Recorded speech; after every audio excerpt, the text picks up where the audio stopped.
তারা হয়তো এই হাদিস জানে না, আল্লাহ পাক ওদের কানের মধ্যে আমার এই হাদিসটা যেন পৌঁছে দেন, আমিন। নবী সাল্লাল্লাহু আলাইহি ওয়াসাল্লাম বলেছেন, আমি মেরাজের রাতে যখন গিয়েছি তখন এক শ্রেণীর মানুষকে দেখেছি, ওদেরকে শাস্তি দেয়া হচ্ছে। কি শাস্তি? জাহান্নামীদের রক্ত এবং পুঁজ ওদেরকে খেতে দেয়া হচ্ছে।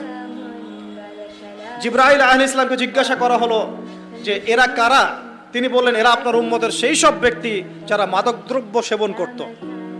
আল্লাহ রাব্বুল আলামিন তার হাবিবের মাধ্যমে জানিয়েছেন, যখন কোনো মুসলিম মাদক সেবন করে বা কোনো ব্যক্তি মাদক সেবন করে তখন 40 দিন তার নামাজ কবুল হয় না।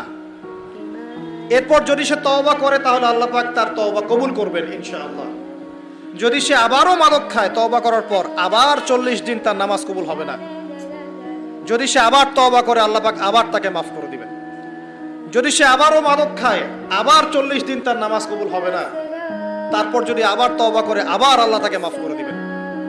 এরপরেও যদি সে আবার মাদক দ্রব্য সেবন করে, নবী সাল্লাল্লাহু আলাইহি ওয়াসাল্লাম বলছেন তাকে আল্লাহ রাব্বুল আলামিন পরকালে মৃত্যুর পরে তিনাতুল খাবাল পান করাবেন। তিনাতুল খাবাল। জিজ্ঞাসা করা হলো, ইয়া রাসূলুল্লাহ, তিনাতুল খাবাল কি জিনিস? নবী সাল্লাল্লাহু আলাইহি ওয়াসাল্লাম উত্তর দিচ্ছেন, এটা হচ্ছে জাহান্নামীদের রক্ত, মাংস, এগুলো পুড়ে পচে যে রসটা বের হবে, এটা হচ্ছে তিনাতুল খাবাল।